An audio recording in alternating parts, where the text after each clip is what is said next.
Yes? Ay. Anong ginagawa mo?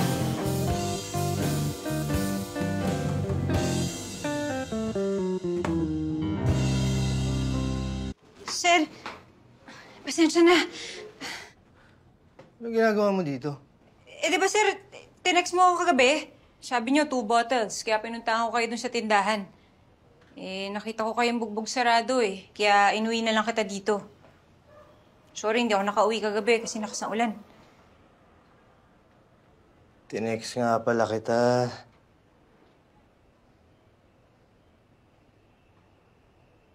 Ginamot mo pala ako. Salamat Welcome.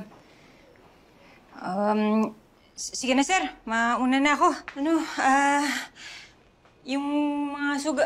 Pasa mo, anuhan mo lang yelo Kaya mo na yung malaki na yung katawan mo. Malaki na yung malaki ka na. Sige po. Bye.